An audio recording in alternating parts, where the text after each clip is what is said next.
Assalamualaikum warahmatullahi wabarakatuh. Kita lanjutkan ke materi Fisika Dasar 2 tentang medan magnet ya. Aplikasi magnet itu ada di salah satunya sebagai penunjuk arah, kompas, hard disk itu juga penyimpan data ya. Dia ada menyimpan data itu dalam bentuk magnetic domain di situ. Jadi di situ hard disk itu pakai teknologi magnet ya. Makanya kalau apa itu namanya di kartu kartu ATM ya, kartu yang gesek gitu ya, itu memorinya itu menggunakan magnetik. Makanya kalau ada dia didekatkan di daerah yang medan magnetnya besar, dia bisa rusak itu, memorinya bisa rusak karena dia gara-gara medan magnet yang besar itu bisa merusak domain magnet yang tersimpan di situ. Kemudian situ yang sebelah kiri buat mainan itu ya, untuk yang kemudian magnet train itu magnetic levitation itu eh, kereta cepat yang melayang ya, dia pakai prinsip tolak menolak antara kutub utara dan utara magnet itu, kutub kutub magnet itu. Jadi dia ketika melayang itu hambatannya jadi nol, makanya dia kecepatannya bisa bisa sangat cepat sekali gitu ketika melayang itu. Oke, bagaimana cara memperoleh medan magnet?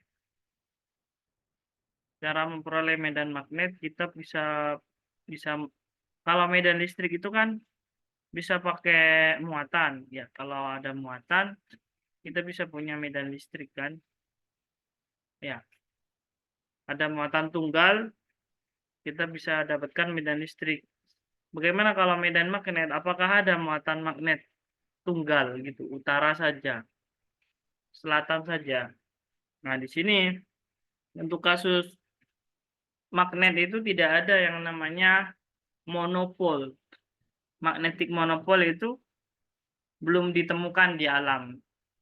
Yang tunggal menghasilkan utara saja, jadi utara saja atau selatan saja. Kalau utara itu kan medan magnetnya keluar ya. Kalau selatan dia masuk ke dalam selatan. Kalau kayak medan listrik itu muatan positif itu kan, kalau muatan positif medan listriknya itu keluar, menjauh dari sumber muatan. Kalau medan listrik oleh muatan negatif kan mendekati sumber. Jadi belum ditemukan adanya magnetic monopol gitu. Ya, masih dalam pencarian gitu ya.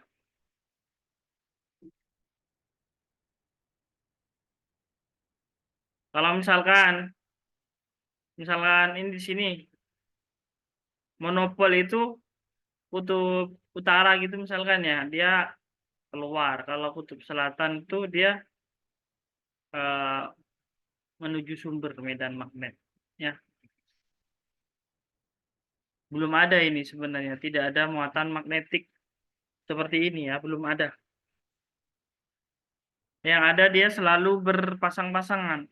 Ya kalau kita punya medan magnet batang gitu, magnet batang utara selatan, kalau kita potong dia muncul utara selatan lagi. Jadi dia bakalan utara selatan, utara selatan, utara selatan gitu. Selalu setiap potongan itu tetap jadi pasangan. Utara selatan itu selalu berpasangan. Disebut dengan dipol. Dipol. Di itu berarti dua kutub gitu ya. Dia punya dua kutub. Dipol. Dipol magnet gitu ya. Jadi kalau dipol magnet itu utara selatan, north and south itu utara selatan tarik menarik ya. Kalau utara dan utara tolak menolak di sini. Kemudian cara memperoleh medan magnet itu bisa bisa dari material magnet atau dari muatan listrik yang bergerak. Ya, muatan listrik yang bergerak. Muatan listrik yang bergerak itu arus listrik. Jadi kalau ada arus listrik kita bisa punya medan magnet. Di sekitar kawat berarus ada medan magnet. Medan magnet simbolnya B, besaran vektor tentunya kan, dia punya arah. Satuannya Weber per meter kuadrat atau Tesla atau Gauss. 1 Tesla, 1 Weber per meter kuadrat atau 10⁴ Gauss. Ya. Kemudian ada garis gaya magnet.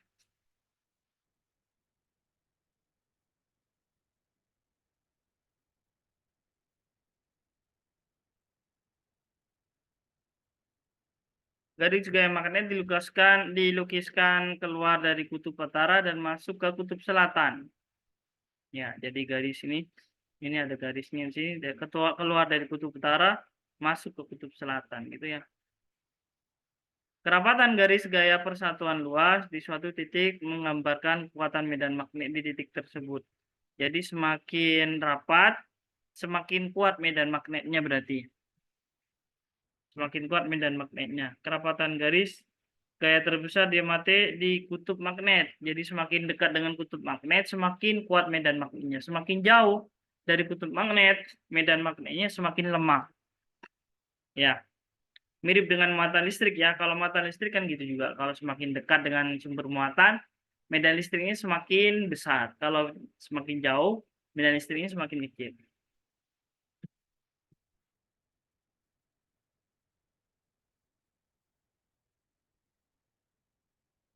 Jadi medan magnet di sini keluar dari kutub utara menuju kutub selatan. Medan magnet itu berbanding lurus dengan kerapatan garis gaya magnet ini. Garis gaya magnet berbanding lurus. Ya, semakin besar medan magnetnya, semakin rapat garis gaya magnetnya, semakin besar medan magnet. Sini kita punya magnet batang, magnet U ya.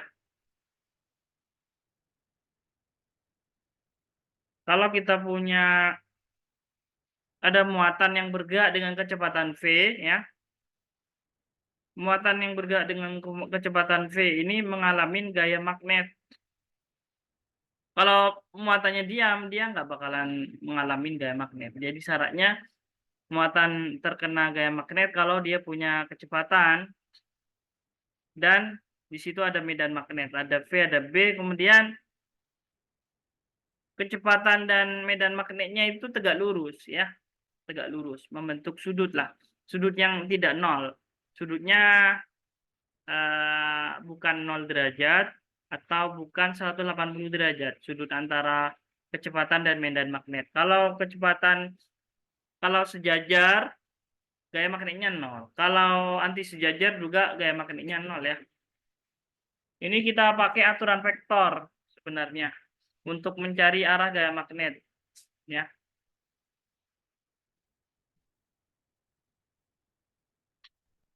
Bisa pakai aturan tangan seperti ini. V-nya itu V-nya jempol ya. B-nya adalah jari-jari itu, kemudian F-nya itu adalah ke atas itu ya. Kalau muatannya positif, nanti ya pakai tangan kanan di sini tentunya. Jadi kalau tangan kiri nggak bisa ya. Kalau tangan kiri nggak berlaku. Kalau muatannya positif, ya ini pakai aturan tangan kanan. Kalau muatannya positif, ini pakai tangan kanan ya. Kalau muatannya negatif, nanti gayanya itu berlawanan dengan muatan positif. Kalau muatan positif gayanya ke atas ya. Kemudian kalau negatif dia ke bawah malah.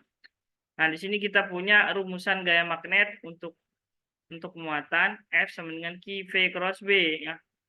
Q V cross B. Jadi kita harus memahami di sini aturan cross. V cross B, V-nya kecepatan, B-nya adalah medan magnet, kemudian Q-nya adalah muatan listrik. Jadi kalau sudutnya 0, tetanya di sini 0, sudut antara kecepatan dan medan magnet, gaya magnetnya 0. Kalau sudutnya 180 derajat juga gaya magnetnya 0 ya. Sudut sudut yang optimal yang menghasilkan gaya magnet terbesar itu ketika tetanya 90 derajat. Ya, yang tegak lurus. Kalau kecepatan dan medan magnet tegak lurus, gaya magnetnya itu maksimum ya. Masih tentang gaya magnet, kita punya di sini.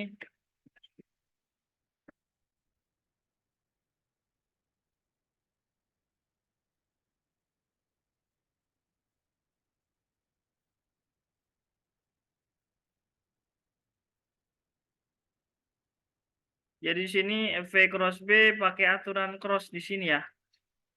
Cara menghitung aturan cross pakai aturan seperti ini ya. Bisa pakai determinan ya. IJK dijajar seperti itu, VX, VY, VZ, BX, BY, BZ itu tadi dijajar seperti ini. Kemudian pakai aturan yang ini ya. Jadi yang kena garis ini berarti ini positif. I, VY, BZ positif. Kemudian yang ini J, VZ, BX positif ya. Kemudian ini K, VX, BY positif ya. Kemudian dikurangi min K, VY, BX ya. Ini negatif. Kemudian min I, VZ, BY negatif. Min J, VX, BZ gitu. Kemudian dikelompokkan I dengan I, kumpulkan J dengan J, kumpulkan Z dengan Z. Hasilnya kalau dikelompokkan jadi seperti ini. Ya, seperti yang bawah ini. Agak panjang jadinya kalau dituliskan detailnya ya. Oke.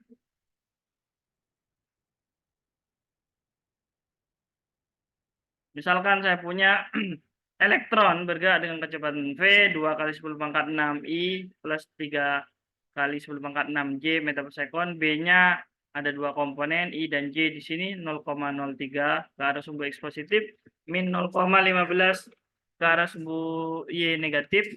Setelah ya, tentukan gaya pada elektron karena medan magnet. Di sini muatan elektron E negatif ya 1,6 kali 10 pangkat min 19. Kita pakai rumus tadi ya. Di sini muatan elektron negatif min 1,6 kali 10 pangkat min 19. V cross B-nya dihitung ya. Seperti itu. Pakai aturan tadi, cuman di sini BZ-nya 0, BZ-nya 0, VZ-nya juga 0. Jadi banyak yang 0 di sini, jadi lebih gampang.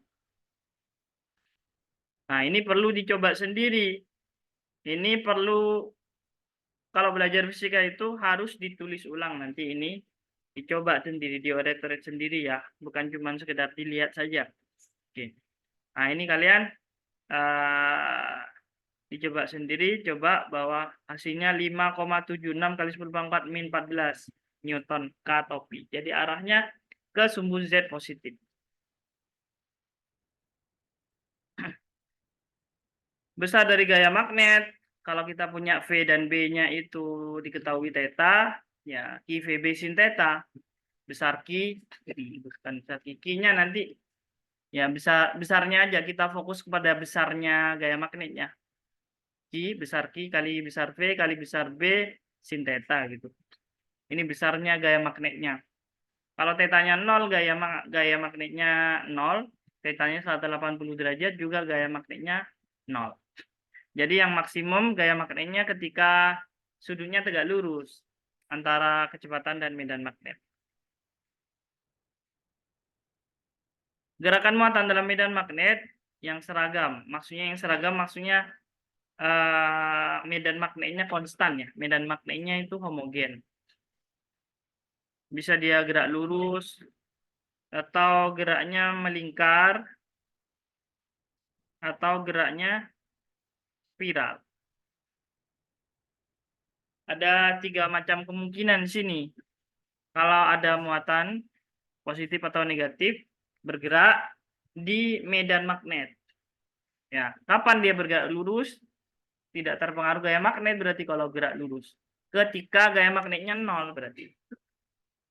Ya, gaya magnetnya 0 berarti V dan B sejajar atau V dan B anti sejajar. 180 derajat anti sejajar ya. Kalau gerak melingkar kapan?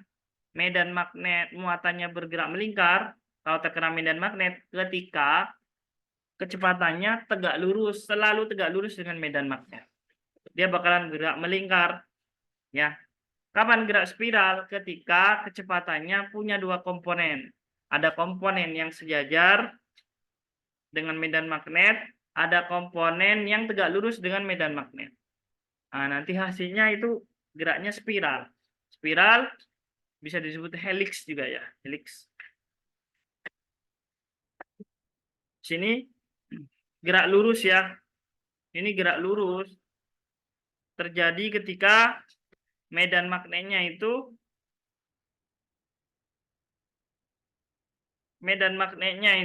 tegak sejajar dengan kecepatan ya, atau antiparalel. Dia bakalan lurus saja muatannya. Ya, kecepatannya konstan berarti.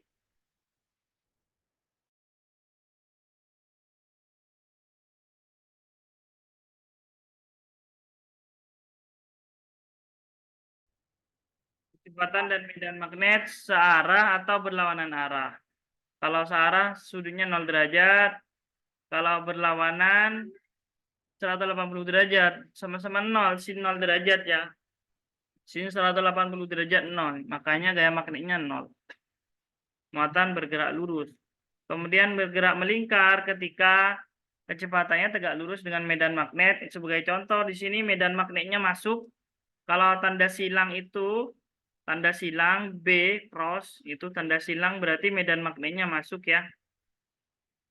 Di sini kecepatannya berada pada bidang gambar ini. Nah, kalau kita pakai aturan cross, V cross B, hasilnya F. F-nya itu tegak lurus dengan V dan B ya. Jadi F-nya selalu tegak lurus dengan V dan B. Nah, karena F-nya tegak lurus dengan V di sini, hasilnya adalah besar kecepatannya tidak berubah. Yang berubah hanya arahnya saja. Nah, muncul di sini percepatan sentripetal. Percepatan sentripetal itu percepatan yang hanya merubah arah kecepatan, tidak merubah besar kecepatan ya.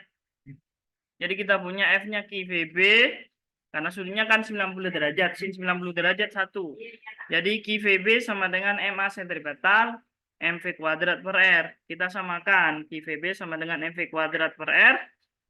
Kita dapatkan V-nya bisa di-cancel, V kuadrat dibagi V dibagi V1. Jadi kita dapatkan jari-jari di sini. Jari-jari dari apa? Jari-jari dari muatan listrik yang bergerak melingkar ini.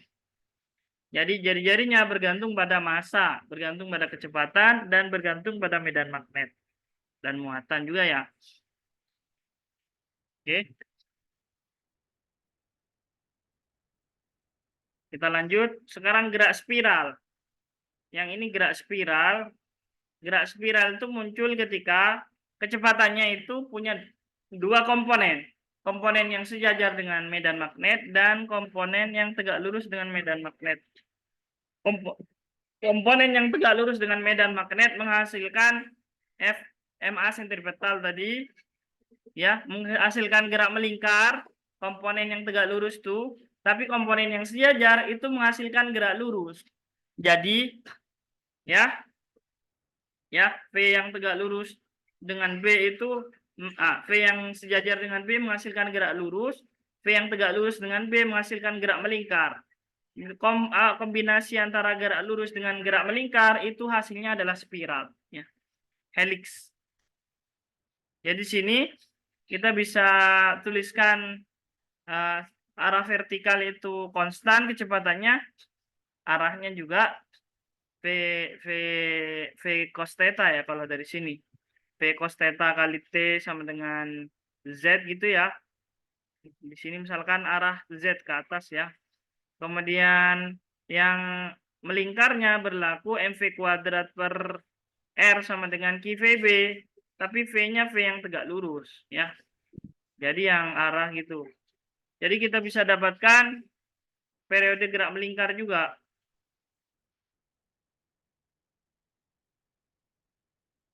Ya.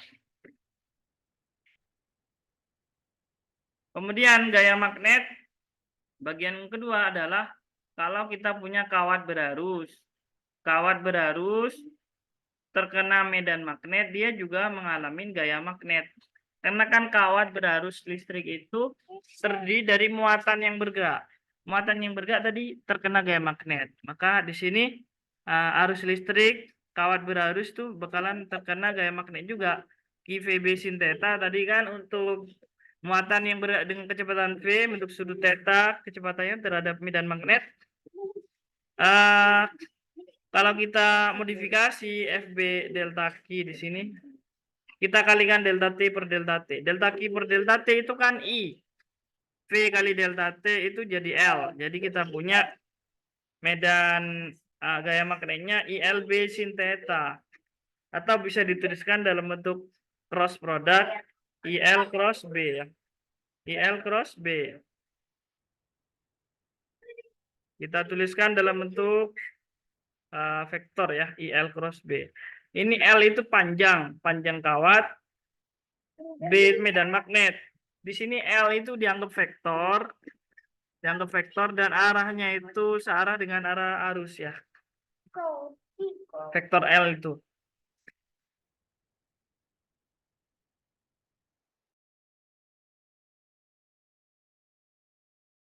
Oke, kita lanjut. Ini berlaku untuk kasus apa? Untuk medan magnetnya yang konstan dan IL cross B itu berlaku untuk medan magnetnya konstan dan apa itu namanya? Arusnya konstan di sini ya. Medan magnetnya konstan juga, nggak bergantung pada posisi. Kalau dia bergantung pada posisi, kita nggak bisa pakai IL cross B, harus pakai integral. Kemudian kita lanjutkan ke induksi magnet oleh arus listrik. Arus listrik itu menghasilkan medan magnet. Jadi di sekitar kawat berarus, pengawatan pertama kali dilakukan Ørsted katanya. Ørsted mengamati di sini ternyata di sekitar kawat berarus ada medan magnet. Ya, kalau kita tempatkan kompas di sekitar kawat berarus, maka kompasnya itu bakalan bergerak menunjuk ya, menunjuk seperti pada gambar itu. Jadi di sini kalau kawatnya sangat panjang sekali, medan magnetnya itu mengelilingi kawat ini. Pakai right hand, pakai aturan tangan kanan, kita bisa dapatkan arah medan magnet. Ya. Jadi medan magnetnya selalu menyinggung di sini. Jadi tegak lurus dengan R ya. Jadi berubah-ubah medan magnetnya mengitari kawat itu ya. Semakin dekat dengan kawat, semakin besar medan magnetnya. Kemudian ini adalah lanjutannya perhitungan medan magnet menggunakan hukum Biot-Savart. Jadi kalau ada DL di sini berarus I, kemudian ini vektor R, kemudian di titik P kita mau cari medan magnet akibat DL di sini, kita bisa pakai DB sama dengan mu 0/4pi IDL cross R, ya, IDL cross R dibagi R pangkat 3. Ya. Ini IDL cross R itu vektor ya, R-nya itu vektor. Ini cuman penulisannya kurang bagus. Atau dalam bentuk besarnya aja IDL sin theta per R kuadrat. Kalau yang kanan yang kuning itu hanya besarnya aja. Jadi kalau yang kiri itu IDL cross R ya. Ini hukum Biot-Savart. Kalau kita mau cari medan magnet untuk kawat yang panjang atau kawat melingkar, kita integralkan nanti. Itu. DB-nya itu kemana? Kalau dari gambar, DB-nya itu keluar. DB-nya keluar dari gambar ya, keluar gambar. Ini sebagai contoh hasil perhitungan untuk kawat yang panjangnya berhingga ya. Sini ada alfa 1, ada alfa 2, jarak titik P ke kawat itu A ya. Arusnya I, kita bisa dapatkan B-nya sama dengan K aksen I per A cos alfa 2 min cos alfa 1. Alfa 2 dan alfa 1 diberikan pada gambar. Ini alfa 1 ya. Kemudian ini alfa 2. Ini didapat dari integral. Dari integral penerapan ini. K aksennya itu apa sih? K aksen ini adalah mu 0/4pi. Berhubungan dengan permeabilitas ruang hampa. 10 pangkat min 7 K aksen di sini. Oke. Untuk kawat yang tak berhingga, medan magnetnya mu 0 I per 2pi A. Dapat dari mana ini? Kawat tak berhingga itu alfa 2-nya 0 dan alfa 1-nya 180 derajat. Kalau dimasukkan hasilnya ini cos alfa 2 1 dikurangi min 1, jadinya ini 2. Ya, K aksennya μ/4 pi kan. Hasilnya 2 dibagi 4 kan, 2 dibagi 4 kan setengah, jadi bawahnya jadi setengah gitu. Gitu ya. Kemudian ini penerapannya bisa dicoba ini. Nah, ini soal 1, soal 2 bisa dicoba latihan soal ini, dikerjakan. Silakan dicoba soal nomor 1 dan soal nomor 2 ini. Menggunakan apa? Menggunakan rumus ini yang sudah diberikan. Ya. 2 soal ini sebagai PR ya.